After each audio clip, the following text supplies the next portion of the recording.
I know this might sound strange, but have you ever seen something so completely out of place that your brain just ... stutters? Like it doesn't quite know how to process what it's seeing. I'm talking about the kind of thing that makes you stop walking mid-step and just stare because it shouldn't be there. A street lamp glowing in the middle of the woods. A mailbox out in the desert. For me, it was an elevator. A standalone elevator. No building, no walls, no wires. Just this old, rusted elevator shaft rising out of a field that hadn't grown crops in at least 20 years. It looked like it had been dropped there by mistake or maybe buried long ago, and the land around it just wore away over time, revealing what was underneath. People used to pass it without a second glance. It sat out there like some forgotten relic, too weird to touch, too boring to investigate. Some said it was an art installation. Others thought it might have been part of an old grain elevator or a decommissioned silo. Nobody really looked into it because, well, why would they? Until this year, it started with a missing persons poster. Nothing unusual at first, just one of those laminated sheets pinned to a roadside bulletin board, the kind you walk by without reading. But during a windstorm, someone saw one blow into the highway. When they picked it up, something in the photo stood out. There, in the background behind the boy, half obscured by grass and haze, was that same elevator, the one in the field. That's when things changed.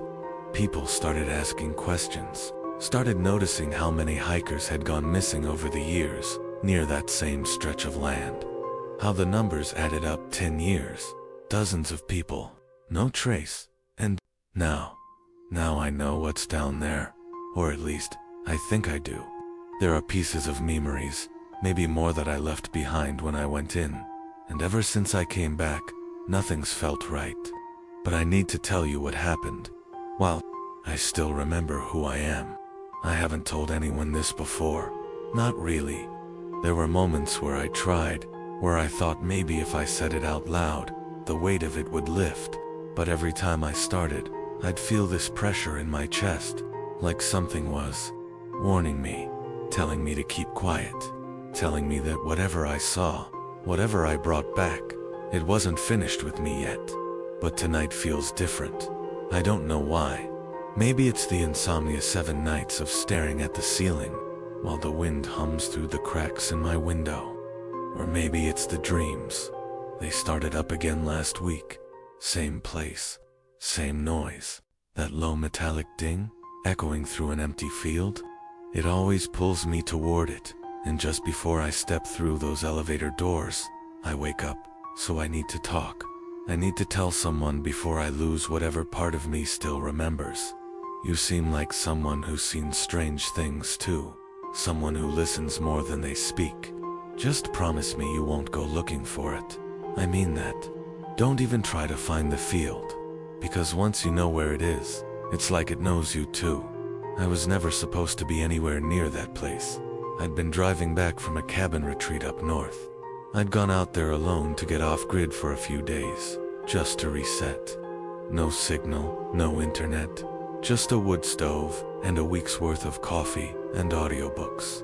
I wasn't even supposed to leave the trail road, but there was a detour, some kind of accident ahead. The GPS rerouted me through these winding back.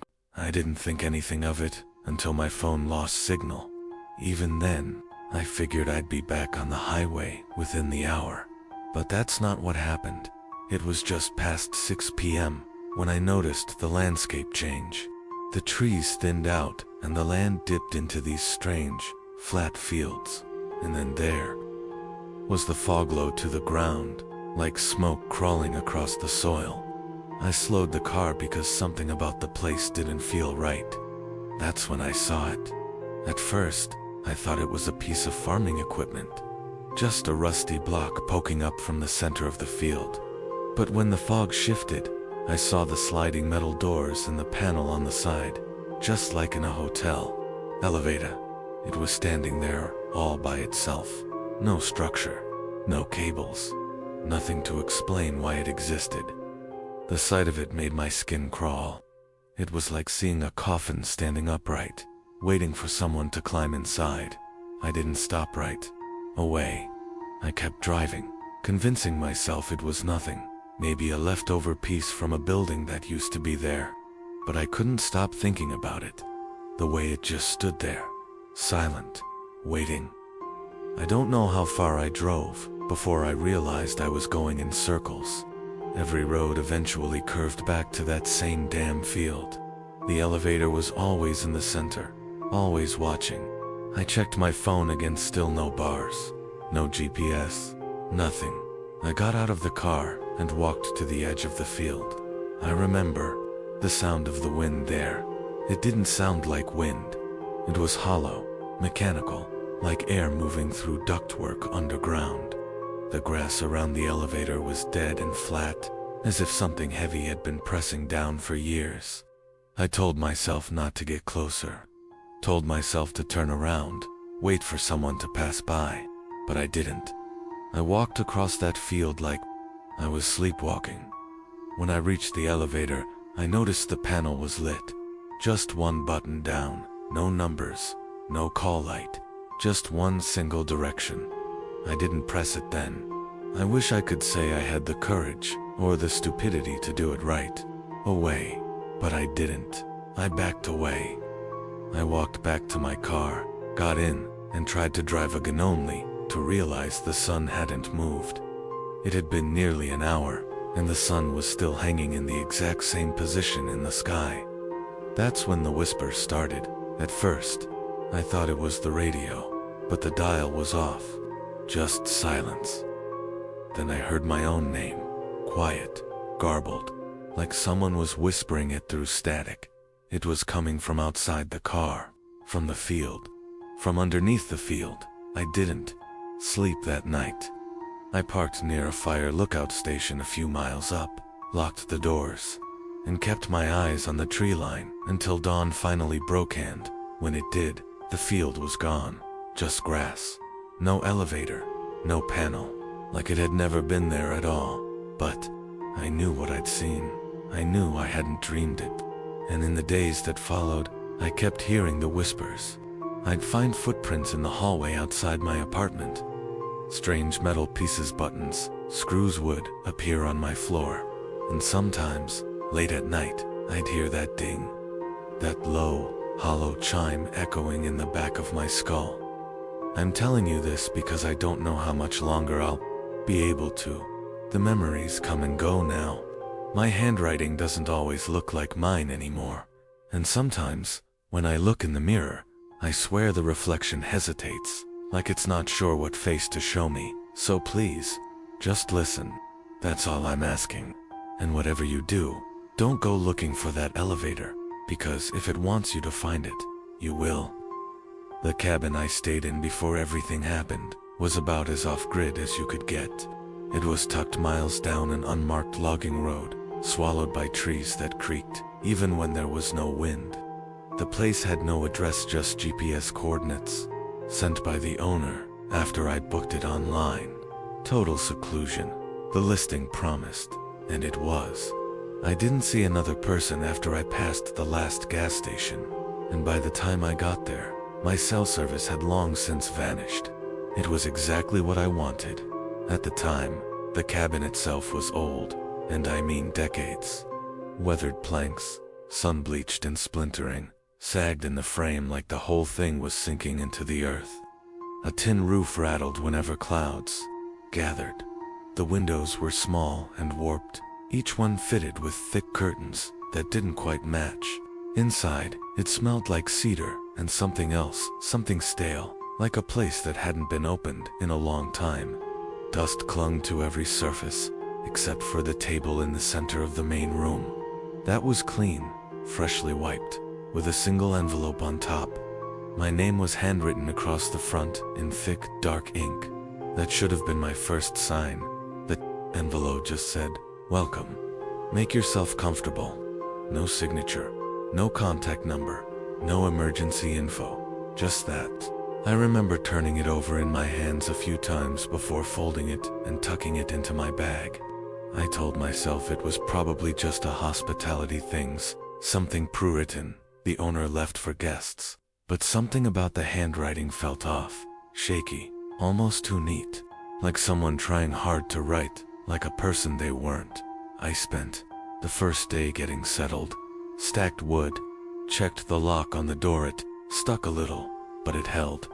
The place had a small generator, just enough to run the lights and a space heater. No Wi-Fi, of course. The only entertainment was a stack of books by the fireplace and an old cassette player that crackled when I plugged it in. I figured I'd be fine. I had my own paperbacks, coffee, and a journal I hadn't written in 4 years. But that night, things started feeling ...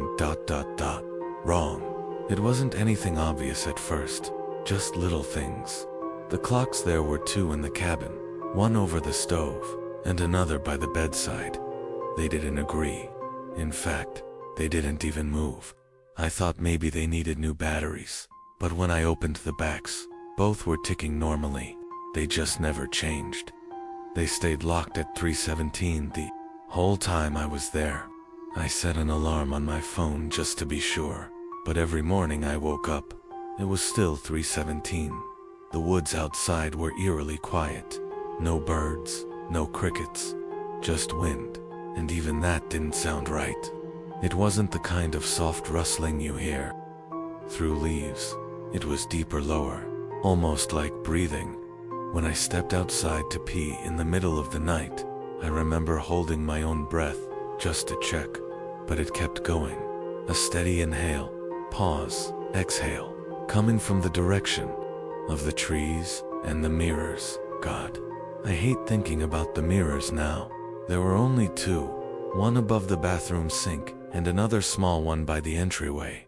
Both were foggy, warped from age, but when I looked into them, I felt ... wrong, like something was watching me through them, not reflecting. There were moments I'd catch just a flicker of something that didn't match, a blink out of sync, a faint smile I didn't make. I stopped looking after the second night, covered them both with a towel, and left them that way. I wrote some of it down in my journal, mostly out of habit, pages filled with small observations, clocks still frozen, heard footsteps on the porch, no one there. Reflection looked off again today. At first, writing helped. It grounded me, but that comfort didn't last long. One morning, I opened a fresh page and saw something already written there. Not in my handwriting. The letters were crooked and too wide-spaced, like a child learning how to write. "We're waiting." That was it. No context, no signature. Just those 2 words at the top of a blank page. I packed my bag that same afternoon. I wasn't sure what I was planning, whether I'd leave early or just drive into town to clear my head, but I couldn't shake the feeling that I wasn't alone. I'd felt it since the first night, like something was watching me through the cracks in the wall, through the trees, through the goddamn mirrors. I'd never been afraid of being alone before, but this was different. This felt ... personal. The local diner was the only place with any people, and even there, it felt off. No one would meet my eyes when I spoke. The waitress called me by name without me giving it. When I asked her how she knew, she just smiled and said, "Small town." But there was no town listed on my GPS, no welcome sign, just unnamed roads and faded mile markers. I asked her if she knew anything about the elevator in the field nearby. She froze. I'll never forget that moment. 1 second she was pouring coffee, the next she was completely still, like her batteries ran out. Then, in a voice too low to match the expression on her face, she whispered, "You don't go near that place. That place remembers." That night, back at the cabin, the generator died. The darkness was thick, real darkness, not the kind you get in cities or even suburbs. I couldn't see my hand in front of my face. I lit a candle and sat on the floor, staring at the journal, debating whether I should read the rest of what had been written. But I didn't have to, because the whispering started again. Only this time, it wasn't coming from outside. It was coming from beneath the floorboards. That night didn't end. I mean, Technically, the sun came up, but something about the light felt wrong. Dull, off-color, like it filtered through dirty water before reaching the earth. And the silence, that terrible, heavy silence, never broke. I sat on the floor of that dead cabin for what felt like hours, watching the candle burn low, my eyes flicking back toward the baseboards every time I thought I heard movement. There was nothing at first, just stillness. But sometime before dawn, I started hearing footsteps, slow, barefoot, moving from one end of the cabin to the other. I knew I should have checked. I should have stood up, grabbed a flashlight, and swept the room. But I didn't. I just listened, frozen, because deep down, I already knew I wasn't alone anymore. I told myself it had to be in my head. Sleep deprivation, isolation. Maybe I'd caught some forest virus that messes with your senses. But that theory fell apart the moment the knocking started. It was soft at first, almost polite. 3 steady knocks, pause, then 3 more, always from a different wall. I'd get up, run my hand along the wood, even peek out the windows, but there was never anyone there. Then it started at the door, first on the outside, then, one night, from the inside. That's when I started dragging the heavy wooden table in front of the entry every night. It didn't help. The next night, I woke to the front door, wide open. The wine door, what I thought was wind, was howling through the trees, and that metal scent, sharp and sour like blood left in the sun, had seeped into every corner of the room. I didn't remember unlocking the door. I know I didn't. But the chain was dangling, still swinging. I spent the rest of the night sitting upright on the edge of the bed, with a kitchen knife across my lap, blinking into the darkness and praying the candle wouldn't go out. By the 4th day, reality had started to bend. I'd go to pour coffee and come back to find my journal open 2 pages I hadn't touched. Words would appear overnight, sentences and blocky letters I didn't recognize. We remember you. You were meant to come back. It's almost time.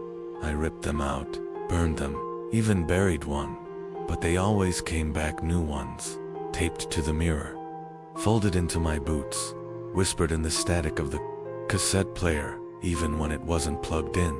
And the dreams? That's when I really started to unravel. They began with whispers, just like the ones in the field, garbled, faint, but each night they got louder, more distinct.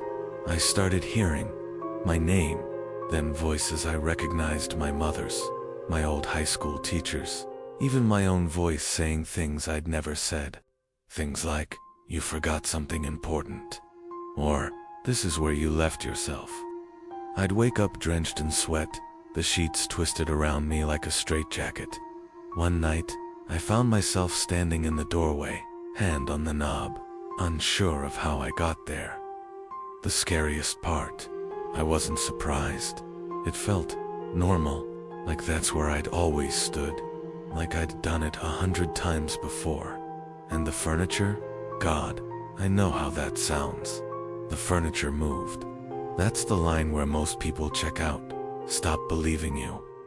But I swear to you, it moved. It started subtly, a chair, pushed slightly out. The old armoire angled differently. A boot I could have sworn I left by the door now under the bed. I thought I was just being forgetful, until I woke up one morning and the entire dining table had been rotated 90 degrees. Fully moved table, chairs, centerpiece. No noise, no marks on the floor, just different. Then came the night the bed moved. I woke up to the sound of scraping, long, slow drags. I reached out to turn on the lamp and realized my hand hit the wrong side of the bed. I opened my eyes, and the entire bed frame and all had been pulled to the opposite wall. My feet were now inches from the door. I didn't move it. I couldn't have. And even if I had, why? The whispers in my dreams weren't just whispers anymore. They were instructions. They told me to follow, to return. I'd see the elevator rising from the fog in my mind, and behind it, shadows moving. Not walking, exactly. Shifting, like people who forgot how bodies are supposed to work. They'd reach out to me, hands made of bone and fabric and dirt, and just before they touched me, I'd wake up with scratches on my arms. I started keeping track, counting how many new ones I'd find each morning. 3, then 5, then none, for a whole day. That night, I thought maybe it was over. It wasn't. The next morning, I found my own handwriting etched into the cabin door, deep, carved with something sharp, just for words, "Let us back in." I didn't remember writing it, but when I pressed my hand to the grooves, they felt familiar, like I'd done it 1,000 times before. And the worst part, I started to believe it. I started to feel like maybe they had come from me, like I'd opened something years ago, left it behind, and now it wanted to be whole again. Every night, I stayed awake longer. Every sound made me jump. Every creak of the floorboards felt like a countdown to something I couldn't name. The birds never came back. The clocks still read 3:17, and that low hum under the floor had grown louder, almost rhythmic, like machinery warming up beneath the earth. And the candle, it started burning faster. I went through 4 of them in one night. They just went straight down, even when barely lit. When I tried to use the flashlight, it blinked and died. Same with the backup batteries. The darkness in that cabin didn't want light. It wanted me blind. The final straw came when I found the photo. It was tucked under the mattress. A Polaroid, yellowed and scratched, but I could make out the shapes. 4 people, standing in a foggy field, smiling. One of them was me. Same jacket, same face, same scar above my brow. But I'd never been in that photo. I'd never met those people. And yet, I looked so happy. On the back, in that same unfamiliar handwriting, someone had written, "Don't forget again." That night, I didn't sleep. I sat on the porch with a knife in one hand and the photo in the other, watching the trees. I didn't notice the elevator until the sun came up. It was there, in the center of the field, as if it had always been there, like it had waited for me to remember. And I did. I remembered everything. I don't remember opening the elevator door. I don't remember walking across the field or stepping inside. But somehow, I was already there when I came to, standing in that cramped metal box. The air stale and cold, like it hadn't been touched in decades. The buttons were worn blank. No labels. Just a single rusted lever where a control panel should have been. I pulled it without thinking. The sensation of going down was slow. Too slow. I swear I felt every layer of earth pass around me, like being lowered through history itself. The silence wasn't real silence, it was thick, almost conscious, like something was holding its breath as I arrived. When the doors opened, it wasn't what I expected. I was in a corridor, long and narrow, lit by gas lanterns that lined the stone walls. The air was wet and heavy, filled with the smell of soil, and something sweeter, like old fruit just beginning to rot. There were markings on the walls, strange carvings that pulsed faintly as I walked by. I didn't recognize the symbols, but some part of me did. Like the memory of a dream I never had. At the end of the hall, I found a door. Behind it was a room, simple wooden, like a replica of the cabin above, only older. Dust everywhere. Everything warped by time. In the far corner, under a pile of rotted quilts, was a small hatch built into the floor. I opened it. There, inside a stone-lined cavity, was a journal, wrapped in leather, tied shut with a strip of dried cloth. I don't know what made me untie it so carefully, like it was sacred or fragile, but as soon as I touched those pages, something shifted. The air around me pressed in, like the space was listening. The handwriting was shaky, but legible, and the entries, they went back over a century. They spoke of a ritual, a gift to something, old something that lived below the land, beneath the fields. The writer described feeding it memory, offering up pieces of themselves so it wouldn't take more. One entry said, "The elevator is the spine. It moves only when it's hungry. Never step in unless you're ready to lose something you love. Another page read, "We were the ones who built the first one. Not to travel but to seal. It's not a door, it's a lid." As I flipped further, I began to see names I recognized, not from real life, but from the missing posters. Dates lined up. Stories I'd heard on the news. Hikers, journalists, a trucker, a local kid who went exploring after graduation. Each of them came here. Each of them disappeared. And the journal implied something chilling: they hadn't just vanished. They'd been taken. Or worse, they'd stayed. Then I found the final entry. It wasn't a sentence. It was a question, scribbled dozens of times, over and over again, in growing, frantic ink. Which version of me came back? That's when I understood, or at least thought I did.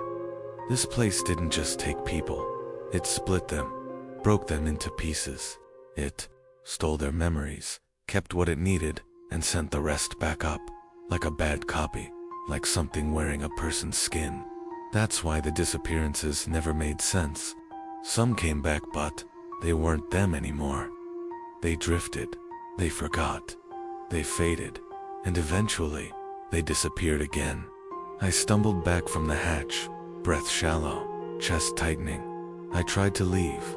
I ran for the corridor, smashed the elevator button a dozen times. Nothing happened. I turned, and the carvings along the stone glowed red, hot, like they'd been freshly burned.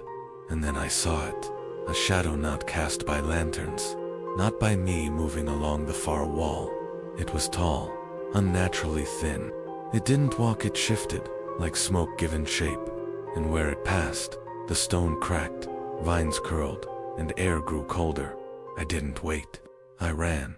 I don't remember the elevator returning. I don't remember exiting. But I woke up on the cabin floor, journal still clutched to my chest. The skin on my hands blistered like they'd touched fire, and something was different. I walked to the mirror, and my reflection blinked first. Not in sync, not like me. I stared for minutes, willing it to match, but it didn't. Its smile came a beat too late. Its breath fogged the glass when mine didn't. I'm not sure if I ever came back. The journal is still here, though I've hidden it. It hums sometimes, vibrates slightly at night, like a heartbeat buried in paper. The scratches on my arms are gone, but my memories, some of them feel soft around the edges, like they've been erased and redrawn too many times. And the elevator, gone. The field is empty, flat, smooth, no footprints, no sign of metal, like it sank back into the earth. Or maybe it was never there in the first place. But I remember, I still remember. I remember what it showed me down there.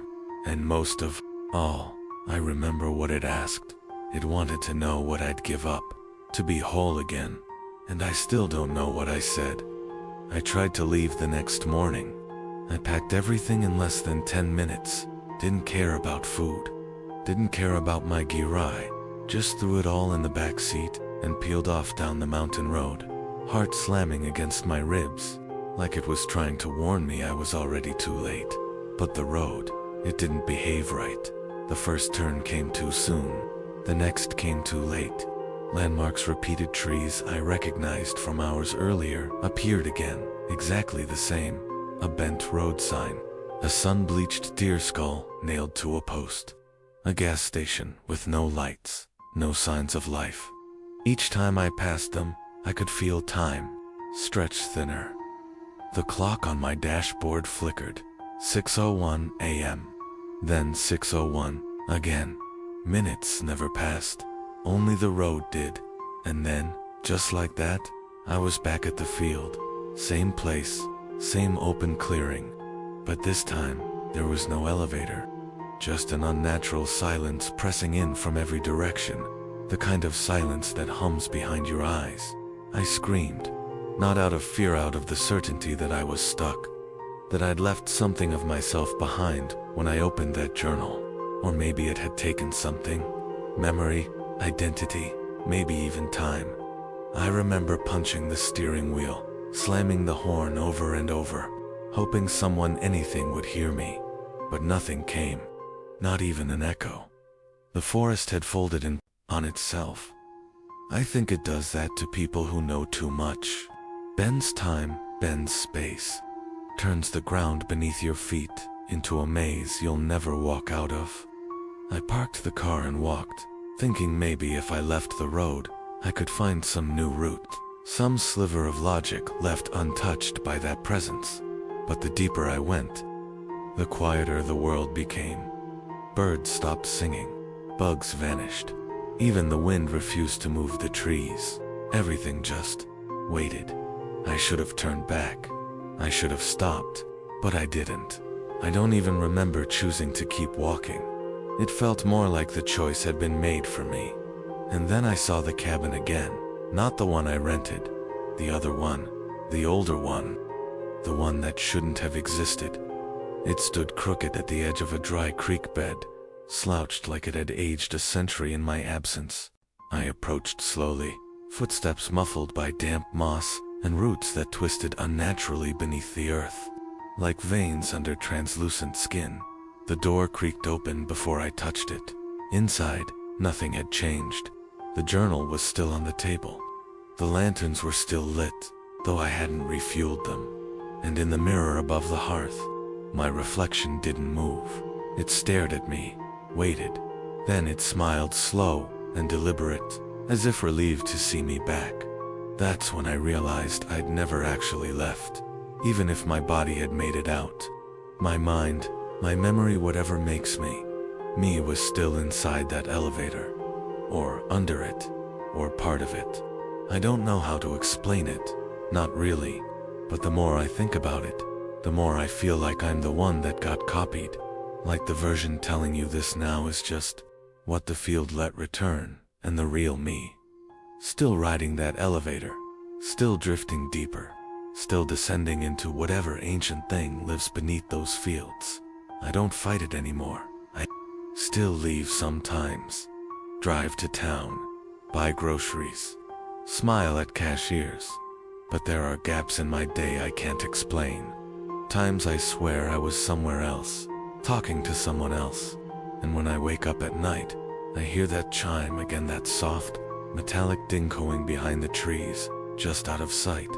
Sometimes I see people walking toward the field. They always look confused, like they're not sure how they got there. I never stop them, I just watch. That's part of it, I think, part of me now, watching, waiting, letting the cycle continue. And maybe that's the worst part. Knowing you're haunted, but not sure if you're the ghost or the house. So if you're still listening, and I hope you are, please remember what I said. Don't go looking for the field. Don't follow rumors, or coordinates, or curiosity. Don't think you can find it, and just leave. You won't, because once you know where the elevator is, it already knows you, and whether you take the ride down or not, it always takes something back. I haven't been able to sleep since that night. Not really. I close my eyes, and for a few minutes, it feels like I might drift off, but then I hear it. That same mechanical chime, faint, far away, like the sound of an elevator arriving just outside the walls of my mind. I tell myself it's nothing, that it's just a sound my memories invented. But some nights, it feels closer, like the floor is vibrating beneath me, like it's waiting. I've tried everything, moved apartments, changed jobs, threw away every old map or photo that reminded me of that place. But it doesn't matter. I think once you step into that elevator, even once it marks you, or maybe it copies you. I'm not even sure which version of me is telling you this now. You seem like someone who listens. I mean, really listen. That's why I've kept talking this long. I think maybe if I tell someone, it won't feel so heavy. Or maybe someone else out there can carry part of this with me, because I'm tired, not just sleep deprived.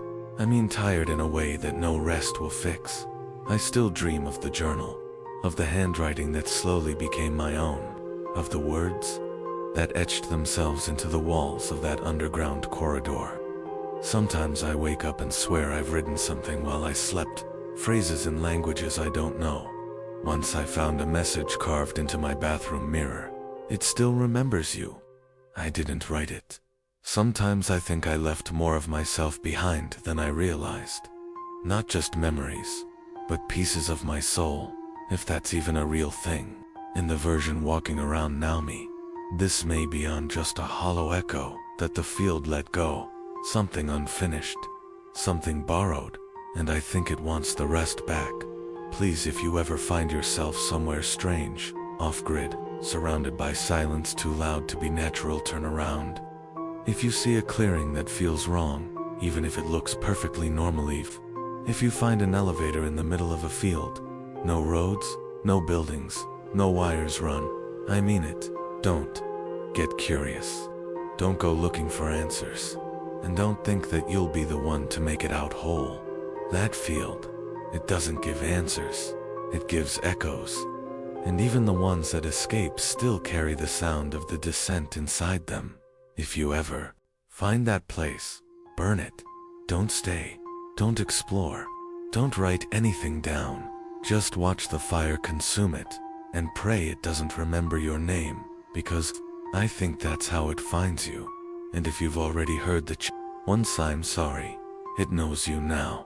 Have you ever heard something mechanical in a place where it didn't belong? A chime in the woods? A hum beneath your feet in the dead of night? Something you felt more than heard? If you have, maybe it's not just me. If something like this has ever happened to you, or something close to it, I'd really like to know. Maybe I'm not alone in this.